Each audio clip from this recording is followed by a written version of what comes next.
ملتان شہر کے گرد محمد بن قاسم نے اپنی فوج کے ساتھ کتنے دن محاصرہ کیا اور وہ کون سی وجہ تھی کہ جس نے ملتان شہر کی افواج کو ہتھیار ڈالنے پر مجبور کر دیا؟ دہلی کی مشہور مملوک سلطنت کے کتنے بادشاہوں نے ملتان شہر پر حکمرانی کی؟ میں ہوں مدثر امین اور مبشی ٹی وی پر ہسٹری آف ملتان کی دوسری قسط میں آج ہم آپ کو یہی سب دکھائیں گے۔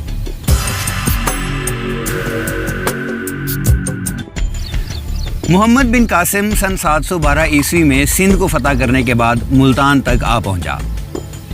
ملتان کی فوج نہایت جنگجو فوج تھی اور بہت سخت جان فوج تھی، لیکن وہ محمد بن قاسم کی فوج کا مقابلہ نہیں کر سکتے تھے، اس لیے انہوں نے بہترین جنگی حکمت عملی اختیار کرتے ہوئے قلعہ بند ہونے کا فیصلہ کر لیا۔ جیسے ہی ملتان کی فوج قلعہ بند ہوئی تو محمد بن قاسم نے ملتان شہر کا محاصرہ کر لیا۔ یہ محاصرہ 7 دن نہیں، 15 دن نہیں، بلکہ پورے 2 ماہ جاری رہا۔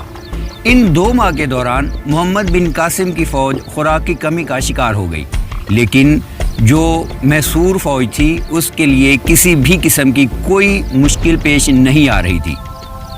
2 ماہ گزرنے کے باوجود ملتان کی فوج کے حوصلے جو تھے وہ بلند تھے اور وہ ڈٹی ہوئی تھی۔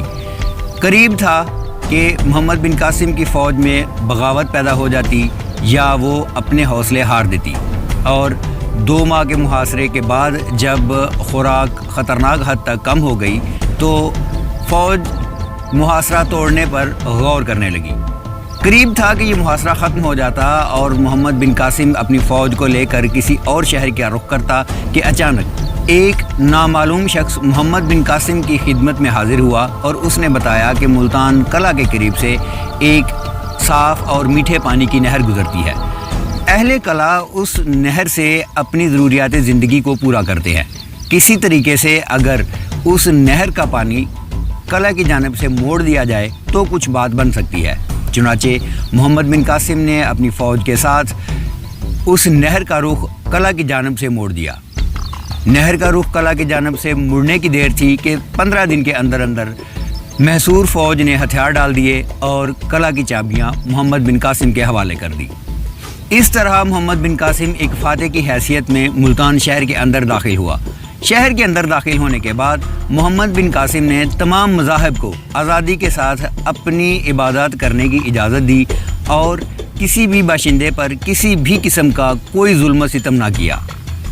جیسا کہ ہم پچھلی قسط میں بتا چکے ہیں کہ کسی دور میں ملتان شہر میں بہت بڑا سوریہ مندر ہوا کرتا تھا اور اس مندر سے اچھی خاصی آمدنی ہر ماہ ملتان کے خزانہ میں جمع ہوا کرتی تھی۔ اس لیے اس شہر کو کچھ عرصہ کے لیے فراز بیت الذهب یعنی فرنٹیئر ہاؤس آف گولڈ کے نام سے بھی پکارا جاتا رہا۔ 10ویں صدی کے عرب مورخ المسعودی لکھتے ہیں کہ اس وقت ملتان ایک مرکزی حیثیت اختیار کر چکا تھا اور یہاں پر کاروبار کے وسیع مواقع تھے، اس لیے اسلامی خراسان کے وسطی ایشیا کے قافلے یہاں پر آتے تھے اور یہاں پر کاروبار کرتے تھے۔ 10ویں صدی کے ایک اور مورخ حود العلام لکھتے ہیں کہ اس سے پہلے ملتان جو تھا وہ تخت لاہور کا پابند تھا اور باقاعدگی کے ساتھ لاہور کو ایک ٹیکس ادا کیا کرتا تھا، لیکن سن 712 عیسوی کے بعد مسلم حکمرانوں نے بہت جلد ہندو شاہی نظام سے آزادی حاصل کر لی اور علیحدہ سے اپنی تشخیص بنا لی۔ محمد بن قاسم کے بعد جو حکمران ہوئے انہوں نے ملتان شہر سے باہر اپنی رہائش اختیار کی اور وہ ہفتہ میں ایک دن صرف جمعہ والے دن ہاتھی پر سوار ہو کر شہر میں داخل ہوتے۔ نماز جمعہ کے بعد وہ کھلی کچہری کا اہتمام کرتے، لوگوں کے مسائل سنتے اور نئے احکامات جاری کرتے۔ سن 1005 عیسوی میں محمود غزنی نے ملتان کے کرمیان حکمران عبد الفتح داؤد کے خلاف لشکر کشی کی اور بڑی آسانی کے ساتھ ملتان شہر کو فتح کر لیا۔ ملتان کو فتح کرنے کے بعد محمود غزنی نے عبد الفتح داؤد کو مشروط طور پر ملتان پر حکمرانی کی اجازت دے دی۔ اس کے 2 سال بعد یعنی 1007 میں محمود غزنی نے ایک بار پھر سے ملتان پر چڑھائی کر اس بار وہ اپنے سابقہ وزیر نواسہ خان کے خلاف لشکر کشی کر رہا تھا، جس نے اسلام چھوڑ کر ہندو مت اختیار کر لی تھی، اور وہ چاہتا تھا کہ کسی طریقے سے عبدالفتح داؤد کے ساتھ ساز باز کر کے ملتان پر اپنا قبضہ جما لے، مگر وہ اپنی اس سازش میں کامیاب نہیں ہو سکا اور سلطان محمود غزنی کے ہاتھوں مارا گیا۔ سن 1010 عیسوی میں سلطان محمود غزنی نے ملتان شہر پر ایک بار پھر حملہ کر دیا، اور اس بار اس نے عبدالفتح داؤد کو قید کر لیا اور اسماعیلی فرقے کو ملتان شہر سے بے دخل کر دیا۔ ملتان شہر کو فتح کرنے کے بعد سلطان محمود غزنی نے سوریہ مندر کے کھنڈرات کے اوپر بنائی گئی اسماعیلی مسجد کو مسمار کیا اور شہر میں پہلے سے موجود قدیم سنی مسجد کی از سر نو تعمیر کی۔ سن 1175 میں محمد غوری نے گومل درہ کے راستے اس خطہ پر حملہ کیا اور پنجاب کو تاراج کرتا ہوا ملتان شہر تک آ پہنچا۔ سن 1178 میں محمد غوری نے گجرات پر ناکام لشکر کشی کرتے ہوئے اسی شہر کو اپنا مرکز بنایا تھا۔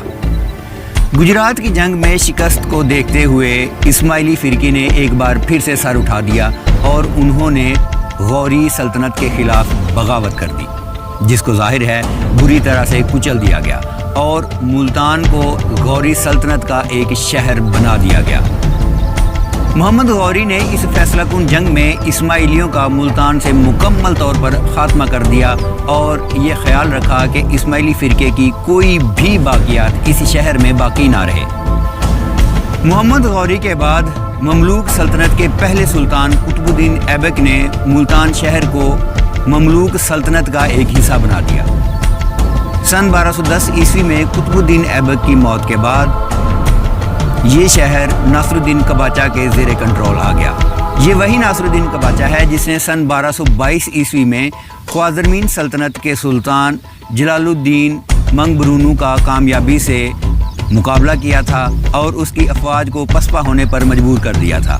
یہاں ایک بات آپ کے گوشے گزار کرتے چلیں کہ خوارزمین کی بنیاد جدید ترکمانستان کے علاقے کونیا میں رکھی گئی تھی۔ ناصر الدین قباچہ نے ملتان شہر پر حملہ کرنے والی منگول فوج کے 40 دن کے محاصرے کو بھی کامیابی سے پسپا کیا تھا۔ اسی سال ناصر الدین قباچہ کی موت کے بعد ترک بادشاہ سلطان التمش نے ملتان شہر پر قبضہ کر لیا۔ سلطان التمش مملوک سلطنت کا تیسرا بادشاہ تھا۔ مشہور پنجابی صوفی شاعر بابا فرید سن 1200 کی دہائی میں ملتان کے نواحی گاؤں کھٹوال میں پیدا ہوئے۔ بابا فرید کون تھے اور ان کی تعلیمات کیا تھی، یہ ہم سب آپ کو دکھائیں گے، لیکن ہسٹری آف ملتان کی اگلی قسط میں۔ اگر آپ نے ابھی تک ہسٹری آف ملتان کی پہلی قسط نہیں دیکھی تو وہ دیکھنے کے لیے یہاں کلک کیجئے۔ یہ رہی ہسٹری آف سیالکوٹ اور یہ رہا سبسکرائب۔ مدثر امین کو اجازت دیجیے۔ اللہ حافظ و ناصر۔